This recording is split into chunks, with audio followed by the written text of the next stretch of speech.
São 11 horas 11h43, estamos de volta na sabatina com o candidato a governo do estado de São Paulo, Raimundo Senna, do PCO. Esse bloco teremos 15 minutos, um pouco maior do que os demais blocos. Neste bloco a gente vai ter as considerações finais do candidato, tem perguntas de internautas também, começando com Melissa Toledo. Candidato, pergunta chegando de internauta é o Paulo Sérgio, de São José da Bela Vista. Ele pergunta, se a Polícia Militar, o senhor diz que a Polícia Militar não combate a criminalidade como deveria. Então, como se explica esses presídios tão lotados? Quem prende esses criminosos?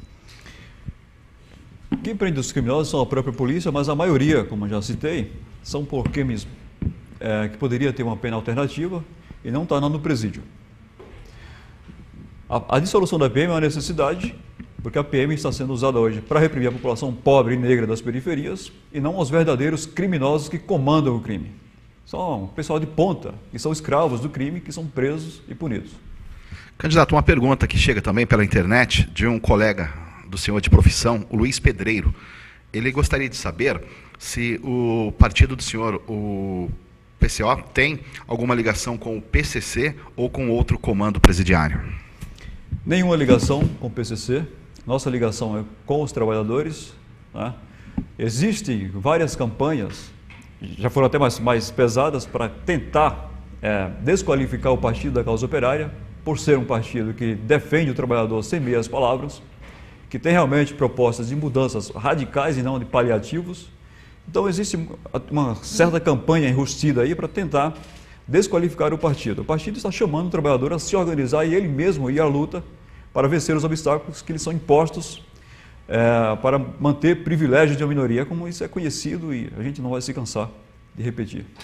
Candidato, pergunta do Eduardo Querino. O senhor disse que, pelas suas propostas, os empresários, os operários tomariam as indústrias, mesmo que à força. Com os bancos, seria a mesma coisa? E se não fosse dessa forma, quais são as suas propostas para o setor bancário? Os bancos têm que ser estatizados, colocados sob o controle do Estado a serviço da população como um todo. E não hoje, como por exemplo, que quase 50% dos gastos do governo federal é para pagamento da corrupta dívida pública, que esse recurso deveria estar voltando para a saúde, educação, transporte público, que estão precários. Enfim, a gente é a favor que estatize os bancos e que seja controlado pelo Estado e não que fiquem na iniciativa privada, explorando os trabalhadores e o próprio Estado. Mais uma pergunta de internauta, é o Mirim de Franca. Ele diz, se o senhor fosse um grande empresário no ramo da construção, o senhor acharia justo um governo vir e tirar tudo do senhor? Todo mundo teria que ser pobre ou levar uma vida simples? Ninguém pode melhorar de vida? Todos poderão e deverão melhorar de vida. É isso que nós pregamos, é isso que nosso partido prega. Não pregamos aqui socialização de pobreza, mas sim das riquezas produzidas. Essa história que falam de que o socialismo deixará o mundo inteiro numa imensa pobreza está no atual sistema, onde a maioria das riquezas fica acumuladas em uma minoria, para uma minoria de mãos, enquanto todos os outros morrem de trabalhar para manter esses privilégios. O Marcelo Schense também encaminha uma pergunta aqui pela internet, perguntando ao senhor como levar os políticos a sério se nem mesmo eles levam a população e a política a sério.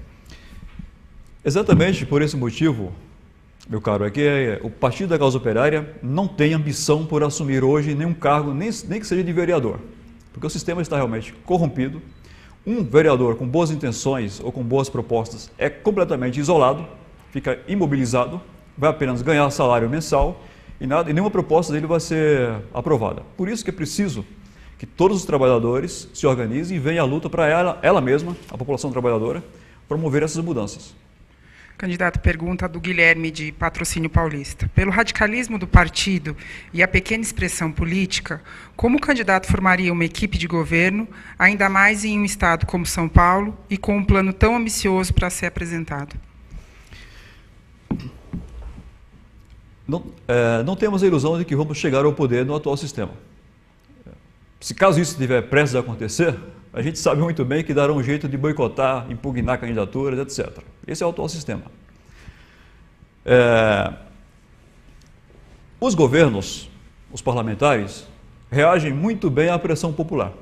É por isso que a gente continua reafirmando, incansavelmente, de que é a população organizada que promoverá as mudanças. Mesmo no atual sistema, as mudanças necessárias para melhorar um pouco a situação, ainda que não consigamos fazer uma revolução, é através da pressão popular, de maneira organizada e com foco. Não vai ser isso, essas mudanças não vão partir da minoria que estão com os privilégios, nunca. Candidato, no seu plano de governo, o senhor defende um salário mínimo de R$ 3.500. Como o senhor pretende tirar esse projeto do papel? Ou, mais uma vez, o senhor vai dizer que não tem receita de bolo e que não faz ideia de como implantar esse salário de R$ 3.500? Parar de favorecer ao capital privado. Parar de enriquecer mais ainda os bancos com recursos públicos. Parar de privilegiar grandes empreiteiras que usam o Estado para manter seus lucros.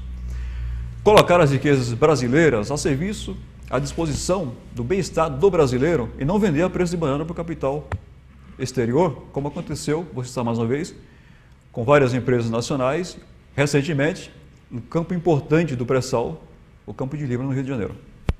O internauta Guilherme, ele diz o seguinte: para o governo de São Paulo, são 9 candidatos, dos quais 5 podem ser considerados de esquerda.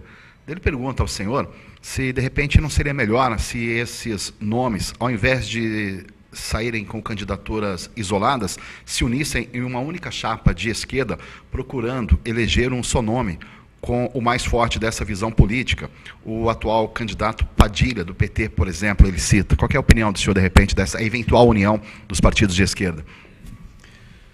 A maioria dos partidos se diz de esquerda, mas pregam pequenas mudanças, né? Como já falei, pequenas mudanças são apenas paliativas, não vão resolver os problemas. Nosso partido propõe mudanças realmente estruturais e sob o controle dos trabalhadores. Os partidos que fazem coligações a qualquer custo, até para ganhar, como foi citado, aqui no jornal dessa organização, o GCN, coligações visando apenas mais espaço na televisão. Isso para a gente está fora de cogitação. Não há coligação que não seja para defender de fato, sem curvas e sem meias palavras, os interesses da população trabalhadora. Candidato, o senhor afirma que a estrutura de poder no Brasil hoje é podre. Qual a sua proposta para corrigir essa podridão a qual o senhor se refere?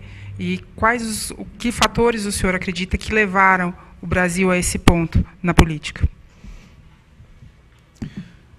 O que levou o sistema ao ponto que está é justamente um sistema que está controlado pelos grandes capitalistas. Os governos são apenas gerentes dos grandes capitais. A proposta é estatizar as riquezas, estatizar as empresas, os bancos, colocar as riquezas a serviço da população e não a serviço de uma minoria para manter privilégios. Isso só vai ser feito com os trabalhadores organizadamente lutando para que essas mudanças aconteçam. Candidato, grande parte das propostas do senhor, elas são de âmbito federal. A desmilitarização, a reforma tributária, a Assembleia Constituinte, entre outros. Por que o senhor não candidatou a deputado federal? Nós defendemos não a desmilitarização, mas a dissolução. É uma coisa ainda mais...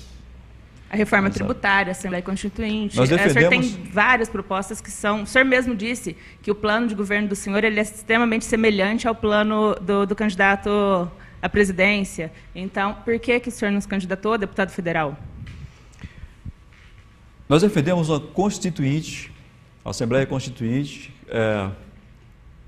onde o povo participe dessa construção e que ela passe a valer realmente e que não aconteça como aconteceu com a Constituição Federal, que tem as diretrizes, mas depois nas regulamentações muitos direitos são tirados, né?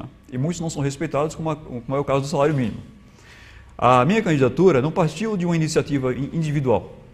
O conjunto do partido discute e aponta os candidatos, isso é levado a uma assembleia mais ampla, a um conselho, um seminário e tira-se dali as candidaturas para levantar, não ideias que cada um tira da sua cabeça, mas um programa do partido. O senhor, quando está trabalhando na construção civil lá em São Paulo, onde o senhor mora, o senhor realmente acredita que essas mudanças que o senhor propõe um dia vão ser concretizadas? Se isso não é um delírio, de repente?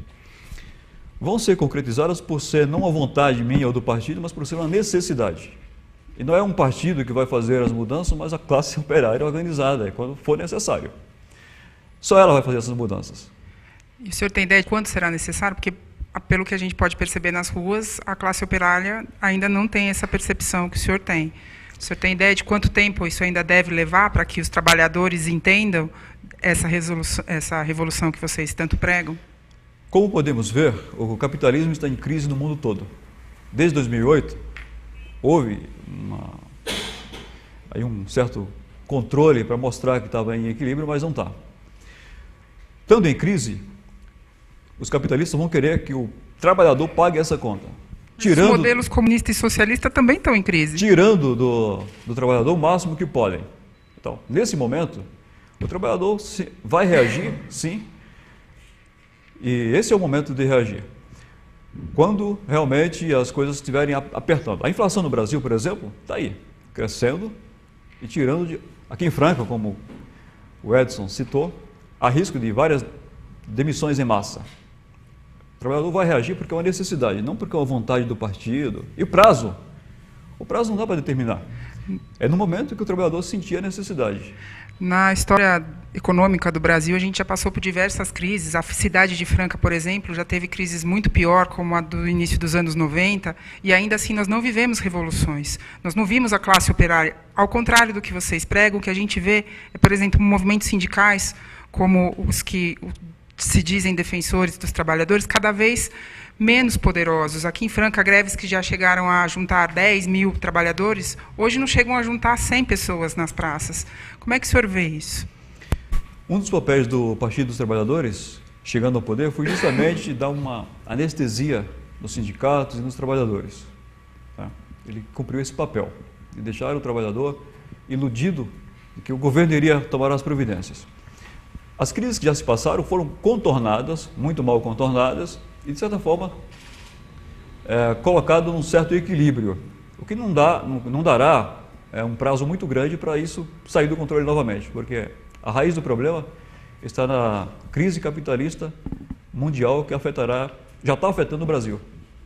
Candidato, mais uma pergunta chegando de internauta, é o Ricardinho de Franca. Ele pergunta qual ação o candidato defende no tocante às políticas públicas voltadas para o aquífero Guarani.